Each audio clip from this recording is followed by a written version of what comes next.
Oi, oi, pessoal. Estão me ouvindo? Vamos lá, me avisem aqui qualquer coisa. Eu vou dar boa noite já, porque tá quase noite, então. Olha ali um monte de amigo que eu tenho, graças a Deus.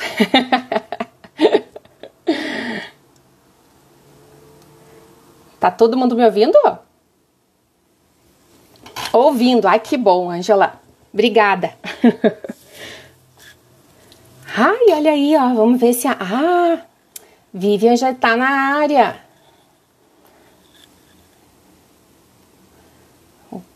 Vou fazer aqui o procedimento que eu aprendi ontem no nosso teste. Ó, vamos ver. Olha aí! Ei, ei, deu Nós na certo. live! Menina, Que finas! e hoje é de Deixa eu ver aqui. verdade. Não é Hoje que é de nem verdade, não é ontem. teste, não. Não é teste. Ontem no nosso teste, boa noite, gente. Ontem no nosso teste tinha mais de 20 pessoas. Foi um teste de 2 minutos e tivemos um super público de 20. É, eles não nos decepcionam aí, ó. Ó o Rui, um monte de gente Olha legal. Vou desligar aqui. só, a Daiane, É, muito bem. Ah, que responsa, hein? gente, viu só? Então, já que o povo tá Ó, o Matheus entrando, já. entrou. Matheus. Ah, se ele não entra! Ah, se ele não A entra! Lúmina, olha só. Ah, tô começando a ficar com medo aí desse público qualificado.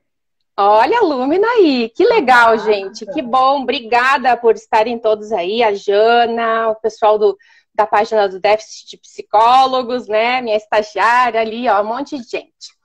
Então, a gente já vai começando, né, dando boa noite para todo mundo e agradecendo a presença, que bom que vocês estão aqui com a gente. Essa é a primeira de 6 lives que o canal está promovendo, está organizando, só com gente boa, né? Só com gente boa, e começando com uma chave de ouro maravilhosa aqui, que é a minha amiga, e referência, né, na psicologia jurídica do Brasil. Então, gente, é para ter audiência mesmo, né? É para ter audiência. Então, vamos aproveitar bastante o tempo também, que a gente sabe, a proposta aqui da live é um pouquinho menos de 1 hora para a gente ficar dentro desse prazo, desse tempo, né? E então nós teremos 6 lives, essa é a primeira, e hoje a gente vai conversar sobre a guarda das crianças, que é um tema aí que a Vivian é, né, especialista, expert, né, nessa matéria. E a gente vai conversar com ela. Mas eu também, antes disso, vou apresentar a proposta das lives e também a proposta de um e-book, né? Então, a proposta das lives é em alusão aos 30 anos do Estatuto da Criança e do Adolescente, para a gente pensar vários temas que envolvem a infância e a adolescência, pensar a proteção da criança, os princípios, né, do Estatuto da Criança e do Adolescente, a partir desses diferentes temas aí que eu escolhi, né, que eu selecionei. E eu também selecionei esses 6 temas porque eles dizem de 6 capítulos do e-book que a gente vai lançar pelo canal nos próximos dias. Ele está ainda em produção, mas vai ser muito legal, porque além de falar dos temas, ele traz... É uma literatura diferente, não é só técnica, né, diferente de um livro técnico, ele é um livro que traz casos fictícios, traz poesia, é uma escrita livre e também tem um pouco de fundamentos técnicos. Então, uma proposta diferente que eu quis construir, né, para usar um pouco a minha criatividade nessa quarentena, para produzir um pouco nesse momento, né. Enfim, vocês me conhecem, alguns me conhecem, né, sabem que eu não consigo ficar parada.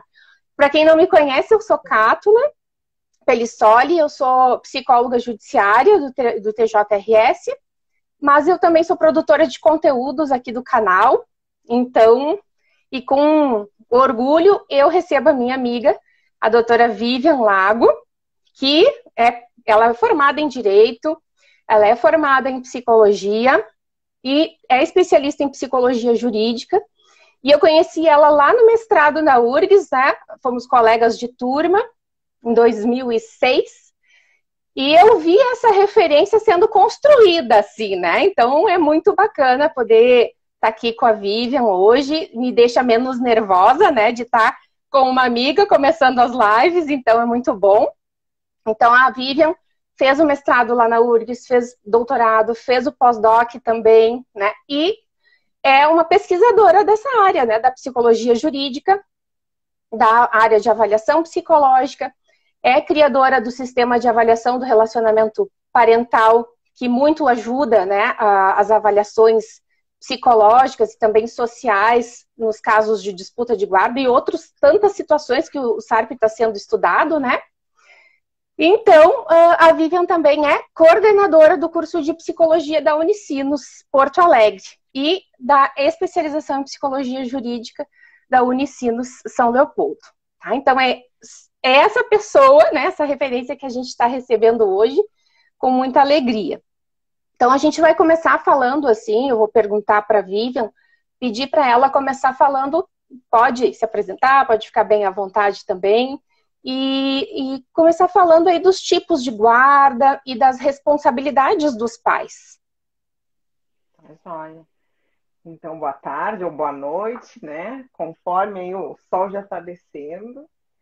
Queria agradecer inicialmente o convite do canal Proteja, na pessoa da Cátula, do Matheus, né? Com quem a gente tem mais contato. Tá me ouvindo bem, Cátula? Uhum. Sim, tá, que a tua imagem ficou um pouco borrada, não sei se a minha conexão tá, agora voltou. Então, eu estou muito feliz de estar aqui hoje. Confesso que eu sou um pouco resistente às lives, a gente já tinha conversado sobre isso, né? Mas como é uma grande amiga que convidou, e para falar de um tema assim que eu me sinto bastante apropriada, já que acho que os últimos, sei lá, 14 anos da minha vida, no mínimo, eu venho me dedicando a estudar e a trabalhar com isso, né? Então aí me senti mais encorajada de estar aqui hoje.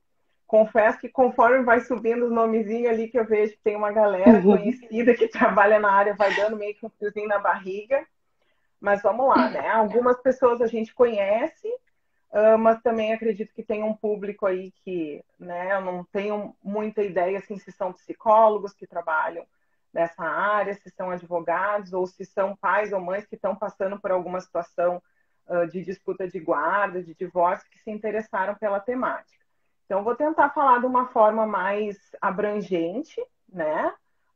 Eu e a Cátula combinamos ali um roteirinho também, e conforme forem surgindo as dúvidas, os questionamentos, vocês fiquem à vontade para fazer as perguntas, tá? Eu queria também elogiar muito essa proposta aí da Cátula, não só da criação do canal Proteja, mas do e-book e dessa série de lives aí que vão acontecer. Pretendo acompanhar as próximas, que eu acho que é muito bacana, e aproveitar esse período também meio de final de semestre, aí, né? Muitos já terminando. O pessoal também fica mais em casa, com mais disponibilidade, poder estar ampliando seus conhecimentos. Tá, eu tenho psicóloga do TJ. Vou parar de olhar essas coisas, Cátula, que eu vou ficar nervosa. Então, vamos lá. Vamos falar um pouquinho dos tipos de guarda, né? O nosso ordenamento jurídico brasileiro, ele prevê apenas 2 tipos de guarda, que é a chamada guarda unilateral ou exclusiva, e a outra é a guarda compartilhada. Tem havido uma tendência, nessa última década, eu diria, em especial, né, de privilegiar o estabelecimento da guarda compartilhada. Né? E aí a gente vai falar um pouquinho também de uma confusão que tem no entendimento do que é essa guarda compartilhada. Né? Porque a proposta de uma guarda compartilhada, eu costumo dizer para os alunos, ela, assim, na teoria, ela é ótima, porque a ideia é, bom, separou foi o marido da mulher, mas pai e mãe seguem sendo pai e mãe. O que eu quero dizer com isso? Eles deveriam seguir os dois responsáveis por atender às necessidades desses filhos. E para atender às necessidades desses filhos, eles precisam dialogar, eles precisam conversar, eles precisam definir qual é a escola que a criança vai, por exemplo, numa troca aí de educação infantil para ensino fundamental, ou de ensino fundamental para ensino médio, enfim. A criança precisa fazer uma cirurgia, qual vai ser o médico que vai fazer essa cirurgia? Enfim, decisões importantes, né? Principalmente essas mais importantes sobre a vida da criança ou do adolescente, elas deveriam ser tomadas em conjunto, para que nem a mãe nem o pai se apodere e se sinta o dono daquela criança, que era o que a gente via com muita frequência antes de existir, né, a legislação prevendo essa possibilidade da guarda compartilhada, né, que ela veio em 2008 e depois sofreu mais alterações em 2014.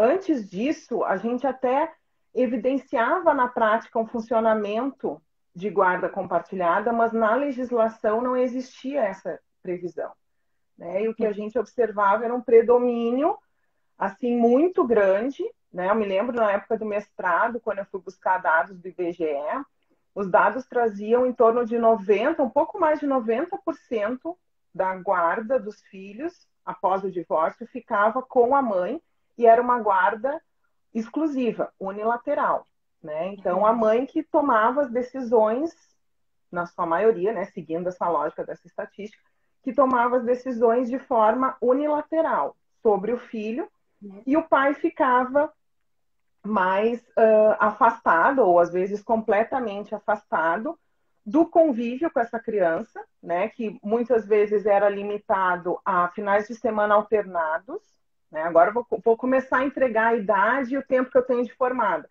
Mas quando eu me formei no direito, eu me lembro que não se falava em disputa de guarda. A gente falava de regulamentação de guarda, porque não se discutia isso. Era uma coisa meio assim que padrão, separou, a guarda fica com a mãe, o pai paga pensão e vê os filhos de 15 em 15 dias. Felizmente, evoluímos, né?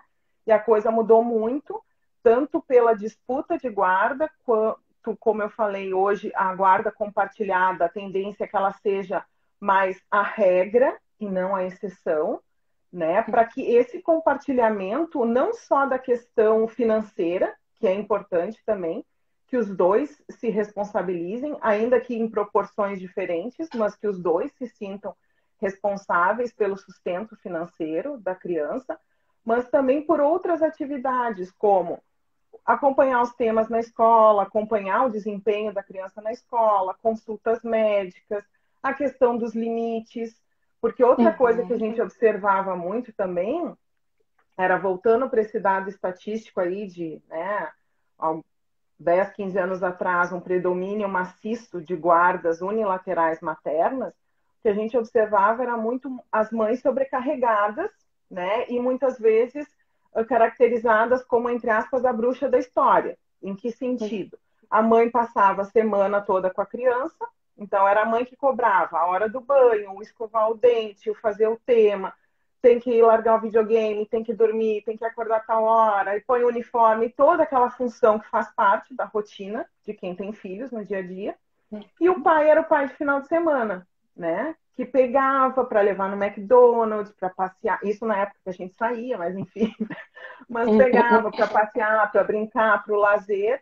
E aí a mãe, né, ficava como a carrasca da história, porque era ela que tinha que fazer essa função. Claro, estou falando aqui de uma forma mais geral, mas o que eu quero colocar é que a guarda compartilhada vem para isso também, para abrir esse espaço para que principalmente esses pais que eram os mais penalizados com a separação, né, queriam se separar era da mulher, mas muitas vezes acabavam se separando dos filhos também, para que eles tenham mais espaço na vida dessas crianças, né? E esse espaço inclui não só estar mais tempo cronológico, mas também se envolver mais ativamente na vida desses filhos. E aí, vou fazer a observação, então, agora, quanto à confusão que existe, que eu acho importante, né, a gente esclarecer, talvez muitos que estão aqui nos ouvindo já saibam isso, mas acho que não custa repetir. A legislação fala em responsabilidade conjunta. Então, a guarda compartilhada é isso aí que eu, né, tentei explanar brevemente para a gente começar a discussão, que é pai e mãe terem, né, ambos essa responsabilidade pelos filhos. ou os filhos, né? E aí, o que que acontece? O pessoal usa a guarda compartilhada como sinônimo de divisão de tempo entre as casas. Ah, então agora fulano está com a guarda compartilhada. Isso quer dizer que ele vai ficar uma semana na casa do pai e uma semana na casa da mãe. Isso é alternância de residências, né? É uma convivência alternada, mas isso não quer dizer uma guarda compartilhada, tá? Pode até ser que eles tenham uma guarda compartilhada e optem por esse sistema de convivência alternada. Pode ser, já que a guarda é compartilhada, eles têm essa autonomia para decidir como é que a criança vai ficar, aí quanto tempo ela vai passar com um ou com o outro. Só que o que eu me deparo muitas vezes nos processos que eu atuo como assistente técnica é uma briga quase que matemática ali, tá? Do tipo, tem que passar X turnos da semana comigo, X turnos contigo. Ah, se nesse final de semana pegou sexta de manhã em vez de pegar de tarde, então no outro final de semana eu quero esse turno de volta. E aí eu acho que estraga, vamos dizer assim, todo o propósito da guarda compartilhada, que não é esse, né? A intenção do legislador é realmente que pai e mãe possam participar mais, o mais ativamente possível e de forma conjunta da vida do filho. E isso não necessariamente quer dizer que a criança tem que ficar pipocando, né? E levando mochilinha e não sei o quê, e o brinquedo. Eu já atendi pais que às vezes tem o porta-mala do carro cheio de coisa da criança, porque às vezes nem chega a descarregar, porque leva para o pai, ou atrás da mãe, esquece aqui, esquece ali. E isso que eu vejo que é algo que a gente precisa ainda amadurecer, enquanto psicólogos, assim, de trabalhar com esses pais, né, para que eles possam efetivamente entender qual é o propósito da guarda compartilhada. E não ficar brigando por turnos a mais ou a menos, ou uma semana aqui, outra ali, né? A criança pode ter uma guarda compartilhada e ter um domicílio fixo. E muitas vezes, dependendo da idade, eu particularmente vou defender esse posicionamento, que é importante que a criança tenha uma residência de referência, né? Para que ela sinta assim, bom, sim, eu tenho a casa da mãe, eu tenho a casa do pai, mas é aquela coisa de onde tu mora, sabe? E da criança se perder, não só na resposta, mas se perder no que está internalizado, assim, dela não se sentir nem da casa da mãe, nem da casa do pai, porque ela fica justamente pipocando. Então, eu acho que isso é algo que eu tenho me deparado, assim, né? E pensei em trazer para comentar aqui na live, que eu tenho me deparado bastante nos casos, principalmente esses últimos que chegaram para mim, assim, de demandas de insatisfação, tanto por parte dos pais quanto das crianças, dessa história de uma semana na casa de um, uma semana na casa do outro. Né? E agora com a pandemia também, como é que fica? Vai para lá, vai para cá, eu não quero que fique andando para lá e para cá, porque vai estar mais exposto. Então vamos mudar já que fica então uma semana inteira agora, assim, situações que não era uma semana para lá e outra para cá, mas que agora com a pandemia, por uma questão de facilitar ou talvez até expor menos a criança, né? Então, trabalhando com essa ideia. Né? Sim. E pode falar, Cátia. Não, eu ia dizer justamente, né, que eu tenho visto assim, algumas decisões judiciais nesse sentido de que a criança passe mais tempo com cada um, porque daí reduz a circulação nesse momento da pandemia, né? A criança que via o pai durante a semana uma vez e no final de semana, né? Então ela já circulava 2 vezes naquela semana. Então hoje daí tem a escola que já está online, vamos dizer, nas classes médias aí para quem tem acesso à internet, claro, né? Daí tem decisões nesse sentido de ficar 15 dias com cada um. E aí reduz bastante essa circulação, que é algo que, na verdade, a gente tem que pensar e considerar também nesse momento. Mas, claro que essas decisões, elas são sempre passíveis de mudança, dependendo da situação, do contexto, né, dos acontecimentos de vida. Então, isso significa que é uma decisão momentânea, assim, enquanto perdurar essa situação de saúde que a gente vive, né? Mas que pode a qualquer tempo ser alterada, né? Dependendo aí do que vir, e espero que venha logo a mudança positiva aí. O problema que eu vejo, né, Cátula, é que está se estendendo, né? Algumas Uhum. decisões, assim, o que a gente estava imaginando que ia durar daqui a pouco 1, 2 meses, isso está se estendendo.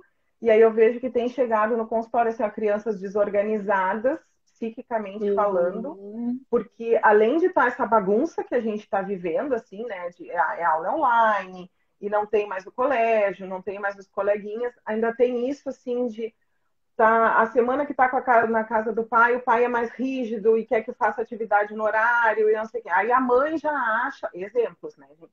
A mãe já acha que não, que é pandemia, vamos relevar isso e aquilo, fulaninho tá tristinha, não sei o quê, então na casa da mãe. E aí a criança fica oscilando com esses diferentes funcionamentos familiares, digamos assim, Uhum. né?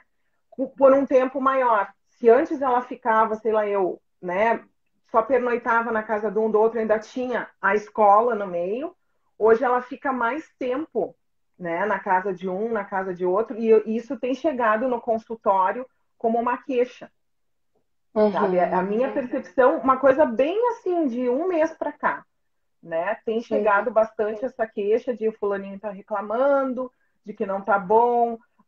Aí também as acusações de alienação parental também aumentam, porque aí tem gente que se utiliza do motivo da pandemia, né, para Uhum.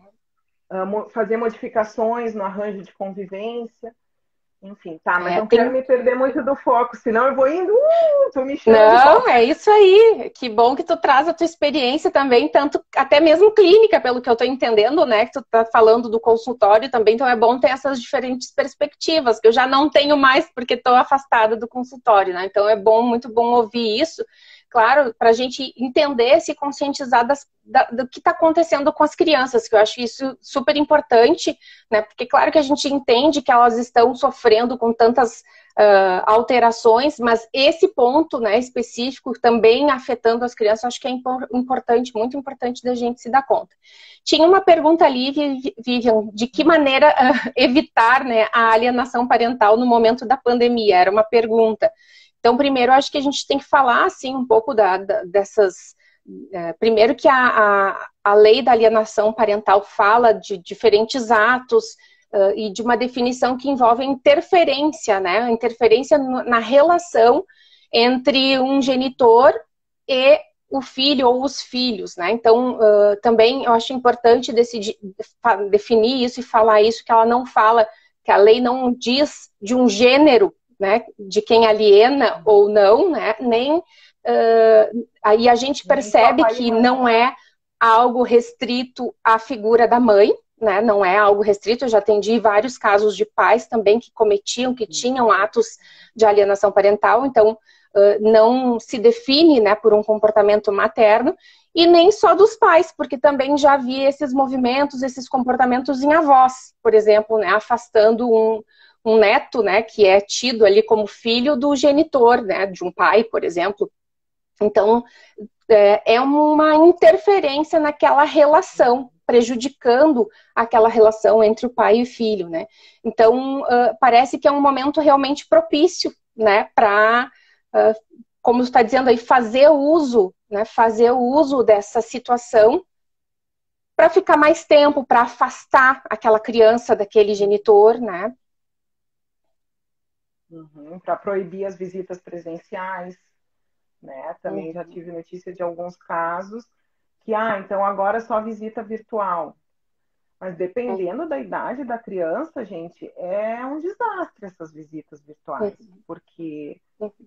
a criança não para, né? Dependendo da experiência dela de aula online também, eu acho que aquilo causa mais uma irritação, assim, de novo eu tenho que estar falando aqui com essa telinha, seja do computador, né, ou a do celular, e não posso estar junto, não posso tocar, não posso brincar, né? A brincadeira tem que ser muito adaptada e assim, acho que tem idades que funciona bem. Né? Acho que quando Uhum. eles estão maiorzinhos ali, talvez 7, 8 para cima, acho que funciona bem, eles até gostam. E já fazia mais parte da rotina desses pré-adolescentes e adolescentes fazer uma chamada de Uhum. vídeo. Agora, os pequeninos, sabe? Aí começa, ela não quer vir aqui falar contigo. Ah, olha só, viu? Mas é a mãe dela, é o pai dela que não está deixando falar. Isso é alienação parental. O que eu percebo, gente, é que assim, ó, se tem a intenção de alienar, essa intenção provavelmente ela já estava presente no presencial, pré-pandemia. E aí a pandemia é só mais um motivo para continuar um processo que já vinha acontecendo. Assim como da mesma forma, se não existe essa intenção de alienar, de afastar, de obstruir o contato, os genitores vão fazer um esforço e vão pensar em algo que vai ser melhor para a criança, né? Como a gente estava falando antes. Bom, então, para diminuir essa exposição ao risco, não vamos ficar assim 2 dias na casa de um, 2 dias na casa do outro. Vamos fazer uma semana para cada um. Pode dar certo, pode não dar certo, e aí vão experimentando. Tem um pai que é meu cliente, que a guriazinha tem 4 aninhos. E quando começou a pandemia, eles estenderam, justamente pensando nisso. Então, ela ficou uma semana com uma semana com outra. O que ele começou a me relatar?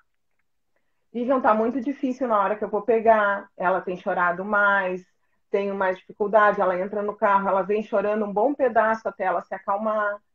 O que é compreensível, né? Porque, poxa, tu passa uma semana e a gente sabe que para uma criança pequena, esse tempo cronológico de uma semana, ele é muito diferente de uma semana para o adulto, né? Então, passou uma semana com aquela rotina, com a mãe, assim. Bom, aí agora tem que dar tchau para essa mãe. Não quer dizer que o pai é ruim. Não necessariamente nesse caso, acho que não tem nada a ver nesse exemplo particular que eu estou trazendo. Mas é aquela coisa, é que nem quando a gente viaja, eu digo isso nas aulas, pessoal. Tu viaja, tu faz uma viagem, tá super legal, tá super bacana, mas aí chega a hora de ir embora. Tu sente aquela troca de, bom, vou ter que me despedir desse ambiente e vou ter que voltar para o outro. A criança também sente isso sem ter os recursos psíquicos que o adulto tem. Então, claro, sai da casa da mãe, tem que ir para a casa do pai, agora ela vai ficar uma semana inteira sem ver a mãe, né? Então, eu penso que principalmente para as crianças pequenas é complicado. E é um período e é como a gente falou assim, isso é só mais um dedinho de uma mão toda de problemas que a gente está vivenciando, que tem que usar máscara, que não pode abraçar tanto, que não vai poder ver o coleguinha, que a prof está só por meio de uma tela. Então, esse afastamento do outro genitor, ou essa modificação no tempo que fica sem ver um outro, na verdade, é difícil da gente, quando vem para a clínica, assim, é difícil tu separar e até dizer, ah, não, é por causa disso. Porque tem muitos fatores envolvidos, né? Que nem sexta-feira eu estava atendendo um menino e ele disse assim, a mãe está reclamando que eu fico muito tempo jogando videogame, mas o que o cara vai fazer? Ele dizia, não dá para jogar futebol, não dá para ir na escola. Aí eu fico jogando videogame e é meio verdade, assim, né? Ele tem razão. Eu vejo o que o cara vai fazer. E muitas mães e pais que estão trabalhando em casa precisam se concentrar, precisam trabalhar. O que tu vai fazer com a criança? Né? Então, acho que são vários contextos assim para a gente pensar. E aí, só retomando a pergunta, né? Assim, acho que não tem uma fórmula para como evitar a alienação. Né? Eu acho que a gente tem que tentar mostrar para esse pai, para essa mãe, que independente de pandemia, a criança tem o direito de continuar convivendo, né, com os dois genitores. E aí a questão é que se a guarda é compartilhada, por exemplo, se espera que esses pais consigam conversar, se espera, né, que eles consigam conversar e como eles são os responsáveis por aquela criança, eles vão ter que achar uma solução, uma alternativa que eles, de comum acordo, entendam que vai ser o melhor ou menos prejudicial nesse momento. E ali, de preferência que não precisasse, só para concluir, de preferência que não precisasse recorrer ao juiz para isso, que eles pudessem, né, consensualmente chegar a uma definição, senão qualquer coisinha já vai lá e peticiona, né? E aí isso desgasta muito.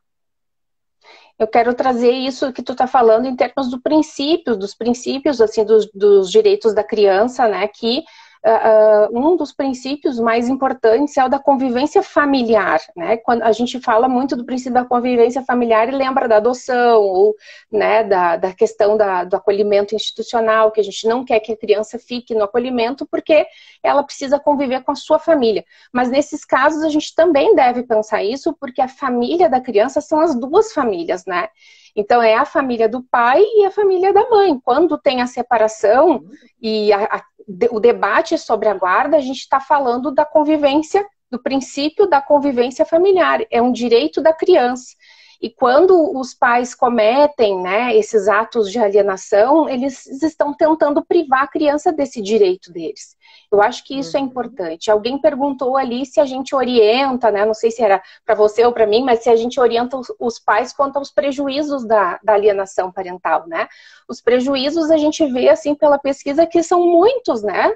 São muitos, assim, as crianças podem ter prejuízos ao longo da vida, né, prejuízos, e o principal prejuízo é do possível rompimento, né, com uma figura que poderia ser mais uma figura protetiva, uma figura de vínculo, por exemplo, o pai, vamos dizer o pai, porque a maior parte dos casos é o pai que é, digamos, o alienado, né? Então, esse pai afastado dessa criança, essa criança não consegue retomar, né, muitas vezes, esse vínculo, às vezes esse rompimento é para sempre, né? Então esse talvez seja o principal prejuízo e o que muitas vezes se estende para a família inteira do pai. E aí a gente vê também como a questão da alienação é poderosa, né? Nesse sentido, quer dizer, ninguém serve daquele núcleo. Não é só o pai, é a avó, né? A tia, todo mundo com quem aquela criança conviveu e construiu vínculos, não serve mais. Então isso é muito significativo, assim, que nesse processo de afastamento, de alienação, todas essas pessoas, né, todos esses vínculos são rompidos. E quando a gente tem rompimento de vínculo, a gente tem que pensar em prejuízos emocionais, né, para a criança. E prejuízos a longo prazo, né? Que eu acho que às vezes, assim, complementando isso que tu trouxe, que eu acho super importante, esses pais e mães não se dão conta que isso não é... A criança vai ter esse prejuízo não só com o genitor ou a genitora que o alienador está tentando alienar, mas que esses prejuízos depois vão se refletir nas relações com os pares, nas relações profissionais, né? Sem contar as questões de autoestima, de insegurança. Então, é todo um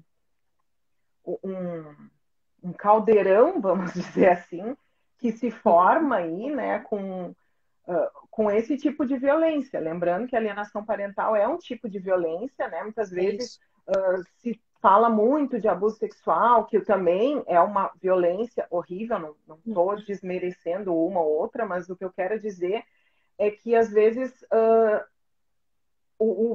quando uma alienação parental, por exemplo, envolve uma suspeita de abuso sexual, se bate muito em cima da tecla do suposto abusador. Mas se depois se comprova que aquela acusação foi falsa, com a intenção de alienar, pouco se faz com esse alienador que inventou, que criou toda essa acusação infundada.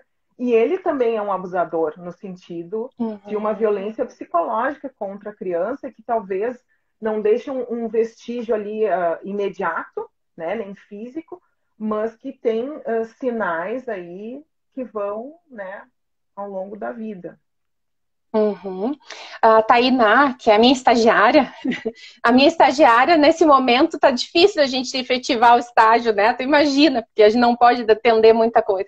Enfim, mas estamos fazendo o possível para ter um estágio. A Tainá perguntou sobre a oficina de parentalidade, se ela previne, né? Se ela ajuda nesse enfrentamento. Eu posso responder assim, que ela, como ela é algo, né, que deve já ser feito em imediato, a gente pode indicar a oficina de parentalidade quando faz uma avaliação, a gente faz isso, mas muitas vezes o juiz já fez lá, né? Esses pais já participaram ou vão participar quando passam pela nossa avaliação. Então, sim, a gente já viu assim, pais que chegam na avaliação, depois de terem participado, de dizerem que pensaram sobre isso, não é? Que, olha, a Mary dizendo, ela ajuda muito. Então, assim, os pais dizerem que pensaram sobre os impactos que os seus comportamentos têm nos filhos, né? Eles têm que lembrar disso, né? Os pais têm que lembrar disso, que a criança é um sujeito, ela não é um objeto. Então, desde a hora que se divide o tempo, né? Ela não é um objeto que se divide, e nesse momento em que ela é um sujeito e vivencia aquilo, aqueles conflitos todos desta maneira, da sua própria maneira. Né? Não é um objeto que está ali e está, né, só observando e os conflitos não têm efeito sobre ela. Não, ela está participando, ela está envolvida, ela sente que ela está no centro, muitas vezes, dessa disputa, ela pode se sentir muito culpada, né? Isso que eu vejo, assim, nas crianças, porque elas são colocadas o tempo todo nesse lugar de decidir, de escolher, né, entre um e outro. Então, assim, os sentimentos são muito intensos, né? E a culpa realmente é uma coisa um sentimento muito presente nessas crianças.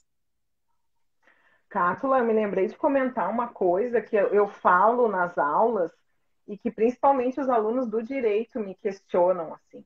Alguns da psico também, mas os do direito, né? Que eu sempre digo que eu nunca pergunto para uma criança, né, que vem para uma avaliação envolvendo disputa de guarda, com quem que ela quer ficar. Uhum. E eu vejo, assim, que os estudantes do direito, não vou dizer na maioria, os meus estudantes, né, que são no curso de direito, sempre tem alguém numa turma que pergunta, mas como não, prof? Eu achava que tinha que perguntar. E o que eu costumo responder é que, assim, ó, tu põe a criança numa sinuca de bico, porque eu sempre acredito que a resposta mais saudável, né, que uma criança psiquicamente saudável vai dar, é que ela quer ficar com os dois. E para que tu vai fazer essa pergunta se a realidade dela é que agora o pai e a mãe moram em casas diferentes, então ela não tem como ficar com os dois. E qualquer resposta que ela dê nesse sentido de eu quero o pai ou eu quero a mãe muito, muito definida, muito convicta, claro, exceto casos de violência, tá? Mas pensando assim numa situação que não tem, né, um maus tratos, violência envolvida, eu sempre vou pensar o que faz essa criança estar tão convicta, né, de querer um e não querer o outro. O que tem por trás disso? Então, é uma pergunta que não serve para nada. Né? E me lembrei disso por essa questão que tu traz, assim, da responsabilidade que elas sentem, né? Ou quando elas já chegam para avaliação dizendo, eu vim aqui para dizer que eu quero morar com a fulana, e tu nem começou a conversar com a criatura, e ele já vem com aquela coisa pronta, e o pai mandou dizer que não sei o que, e a mãe mandou, sabe? E aí assim, o sofrimento que é a criança ficar nessa posição de que ela tem que escolher um ou outro, né? Ou até, às vezes eu pergunto, mas eu também já venho repensando a minha ideia, assim. A questão da divisão do tempo na casa de um, na casa do outro, né? Às vezes eu pergunto, como é que tu gostaria que fosse? Né? Mas eu vejo que a maioria das vezes as crianças se perdem nessa resposta. Não que eu quisesse que a criança me dissesse, segunda, quinta, não é nesse sentido, assim. Mas é para ver o que ela vai trazer para dali eu ter elementos para entender um pouco melhor o que está acontecendo, né? E eu me lembro também que na construção do SARP, no doutorado, né, das buscas lá, por alguns estudos mostravam assim o quanto profissionais eram contra que a criança fosse ouvida. Que a criança não deveria ser trazida a esse tipo de avaliação justamente para ela não ser responsabilizada por essa decisão que deve ser dos adultos, né? Só que eu defendo, e o SARP até tem, né, um material que é para ser usado com criança, a ideia, a defesa é que a criança ela tem o direito de ser ouvida e até mesmo esclarecida de que não é ela que vai decidir. Nem eu, enquanto psicóloga, né, assistente técnica, nem a Cátula, enquanto perita, que é uma decisão que vai ser do juiz, mas que a gente quer ouvir para saber como é que ela está se sentindo e até, muitas vezes, é um certo alívio ela poder ouvir que não é ela que vai decidir. Porque ela chega com essa fantasia, com essa responsabilidade. Uhum, uhum. Perfeito, assim, achei isso super importante, porque esse é o nosso papel também, muitas vezes, né, de poder... Eu lembrei agora de uma menina que a gente tentando conversar, assim, sobre aquele lugar da perícia, explicar os objetivos da avaliação, e eu perguntei, mas tu sabe o que faz, quem é o juiz, o que faz o juiz? Ela disse, ela pensou assim e disse, o juiz é quem coloca as coisas no lugar certo.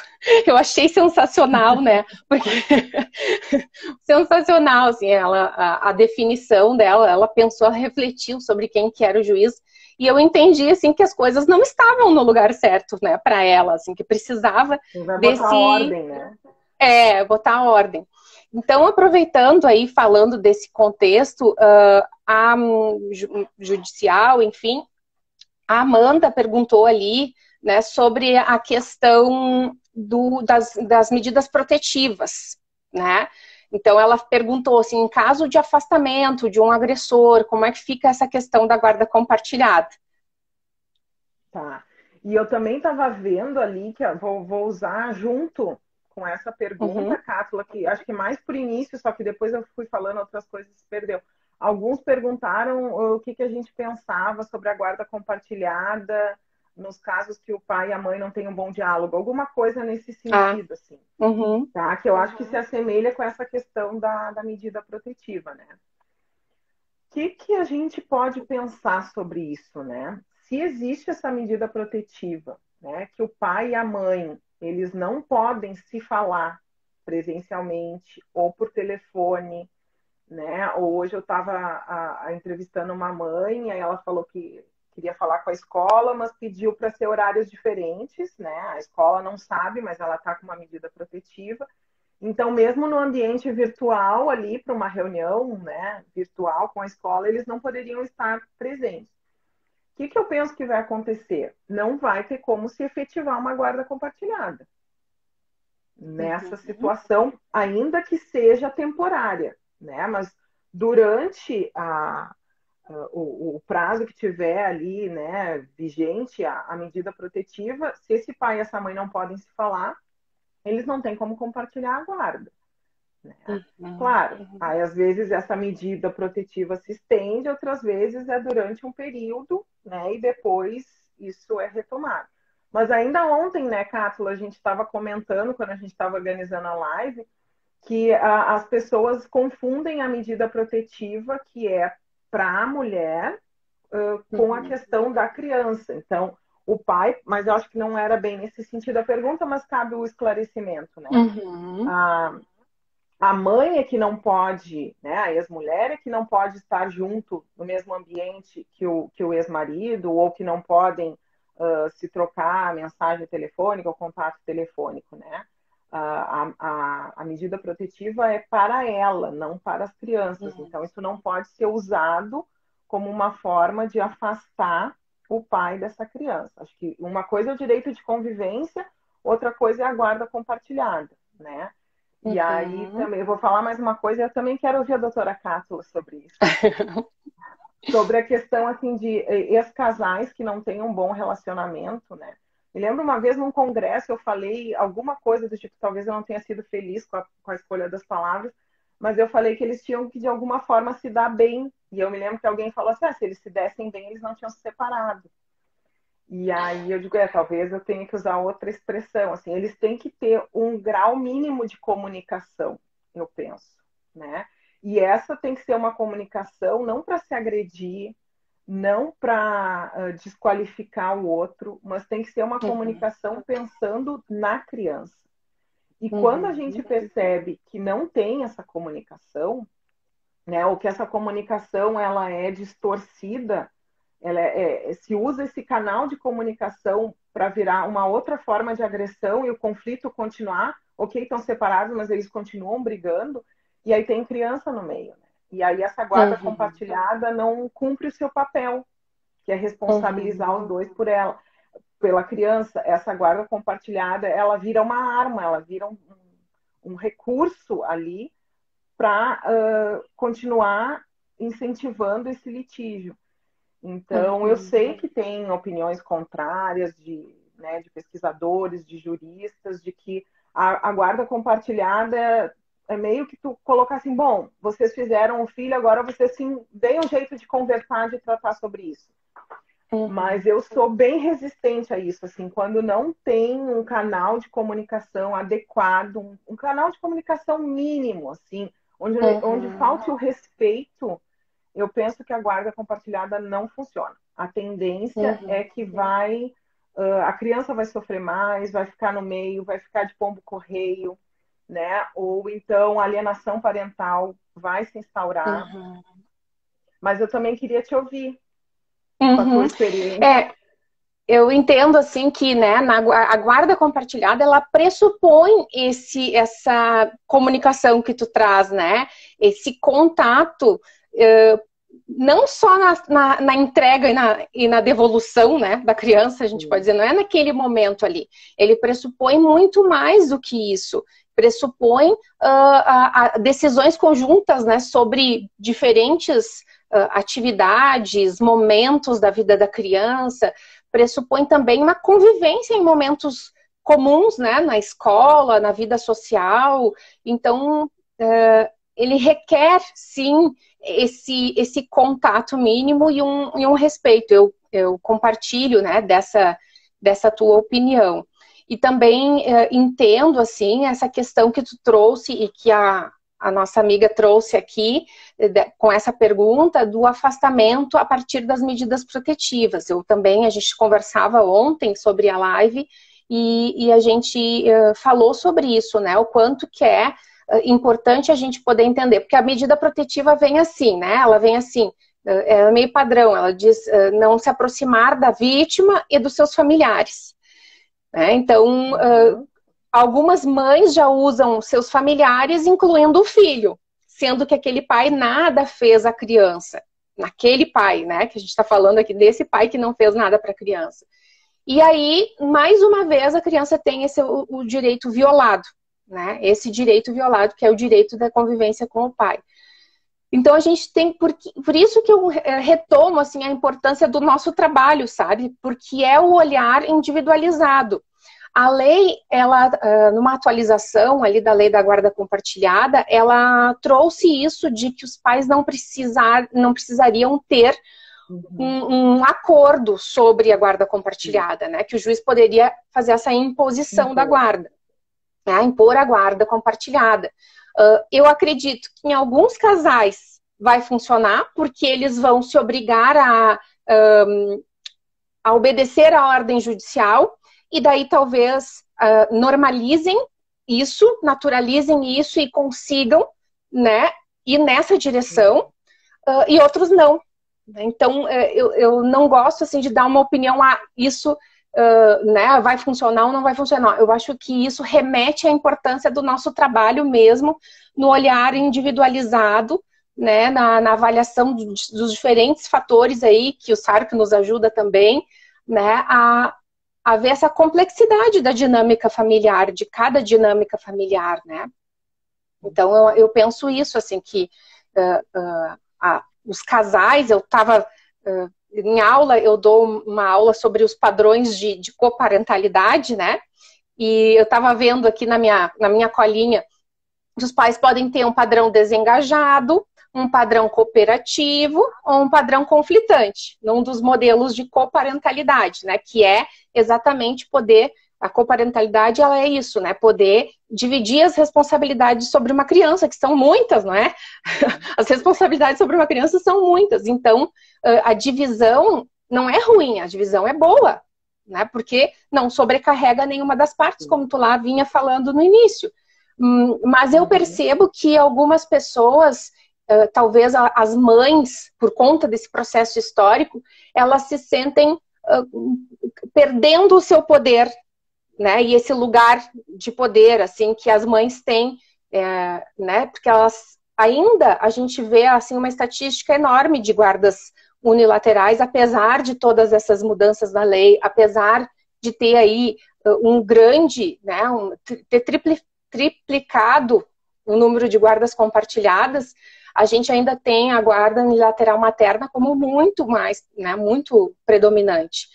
Então eu vejo assim que tem algumas mães que entendem como ele quer tirar o meu filho, né? Eu escuto bastante isso. Ele quer tirar o meu filho quando não é, né? Quando esse pai quer conviver mais e quer participar mais, e para isso ele quer a guarda compartilhada, né? Então, isso é muito importante, assim, eu acho que é um paradigma, sabe? Eu acho que é um momento histórico, assim, que a gente vive, e a gente vai caminhar em outras direções, a gente vai caminhar para poder entender que os pais realmente podem participar mais, né? Que esse é um movimento também que tem acontecido.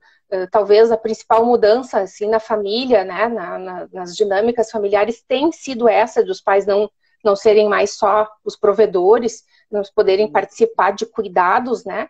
Mas a gente vivencia isso muito nos atendimentos, né? E eu escuto muito isso. Ele quer tirar o meu filho. Então é uma perda, né, que é sentida por essas mulheres. Um sentimento de posse, né? De que eu tendo a guarda, o filho é meu. Eu faço o que eu quiser. Eu vi alguns comentários ali, Cátula, enquanto tu falava, que talvez as pessoas também ficassem com uma expectativa de que a gente fosse dar uma resposta mais pronta, assim, né? Ou uma receita de bolo, no sentido de que não tem, é como tu falou. Tem casos que vai funcionar bem, tem casos que não vai, tem casos que talvez o ex-casal comece compartilhando bem, até que surge uma nova mulher ou um novo marido na história e a coisa descamba, né? Ou ao contrário, pode ser que no início ainda tenha muita mágoa da separação, principalmente se envolveu traição, e aí no início talvez não... Porque é difícil ser pai e mãe, vamos falar a verdade. A Cátula tem a Charlotte aí para falar, né? É difícil. A gente tem as nossas divergências, educar um filho é uma tarefa super complicada. Então, quando tu já tem assim um casal supostamente em harmonia, já é difícil, né? No momento que separa, isso não necessariamente fica mais fácil. Em alguns casos, talvez até fique. Mas começam a ter muitas variáveis envolvidas, né? Aí daqui a pouco tem as novas famílias reconstituídas, aí tem meio-irmão, irmão emprestado, enfim, então vai entrando um monte de coisa em jogo que não ajuda, né? Que acaba dificultando. Então, acho que é bem isso, tem sempre que avaliar cada família e ver o que dá, o que não dá, o que cabe. Para alguns vai funcionar, para outros não vai. Em alguns momentos a gente vai ter que ser mais firme e realmente dizer assim, bom, a guarda é compartilhada e vocês vão buscar uma forma de se comunicar, né? De conversar, de tratar sobre a criança. Assim como eu também vi que alguns colocaram ali a questão da pensão, que também é outra coisa que vem, né? Que alguns entendem que vou compartilhar a guarda para não ter que pagar pensão ou para dividir.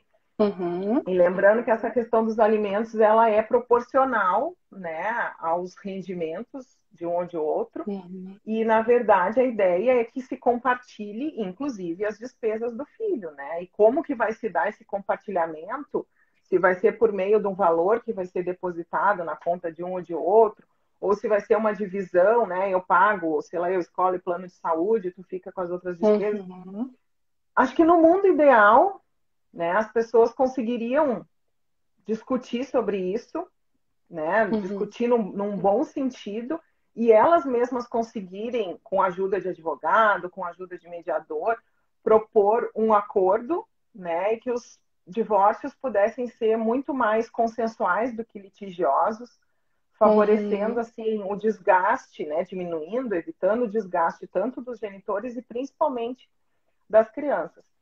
Mas também me lembrei de uma aluna que uma vez disse, não, prof, tem que ser uma pessoa muito evoluída para isso. Eu acho que sim, as pessoas têm que ter um nível de maturidade que nem sempre se tem ou nem sempre se pode exigir no momento de recém-separação, sabe?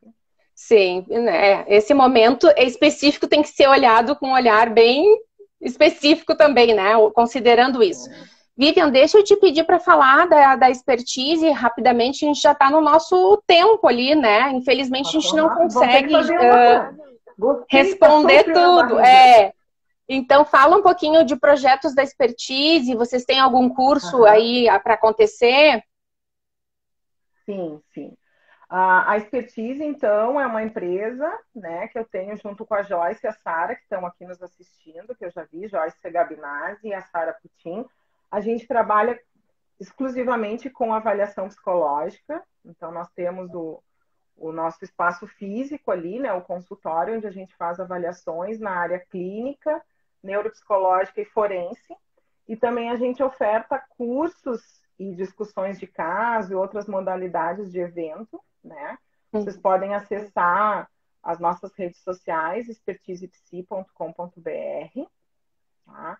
E ali vocês têm a agenda, e dentro dessa temática que a gente está falando, nós vamos ter no final do mês, dia 28 de julho, uma discussão de caso com a Beatriz Catani, que vai falar justamente das situações envolvendo disputa de guarda com crianças pré-escolares. Tá? Estou vendo ali que a Helena está comentando também. Então, Ótimo. esse Que é o bom. próximo evento, e depois, no segundo semestre, vai estar cheio de novidades também. É só acompanhar a Então gente. é bom curtir as páginas, né? Quem não curte o canal, curte lá o canal. Quem não curte a Expertise Psi, demorou, curte lá também. Então, gente, vou agradecer. A gente teve mais de 120 pessoas aqui nessa live hoje, em alguns momentos. Olha, que sucesso! Então, eu quero agradecer muito, muito a Vivian, minha amiga, as gurias, que estão muitas aí, que eu não vou nem nomear, porque tem muita gente Pra não esquecer legal ninguém. aqui. Desculpa não conseguir, né? A gente não consegue responder a todas as questões e agradeço muito a participação de todas. E lembrar que sexta-feira tem uma nova live com a Josane sobre entrega de bebês, que é um tema, ela fala lindamente sobre isso, eu já ouvi ela falar, então eu quis ela para mim. Então, a gente pode se encontrar também de novo na sexta-feira. E, mais uma vez, obrigada a todos por estarem aqui com a gente. Vivian, um beijão. Super beijo, tá? Obrigada pelo convite. Beijo. E pela audiência. É isso aí.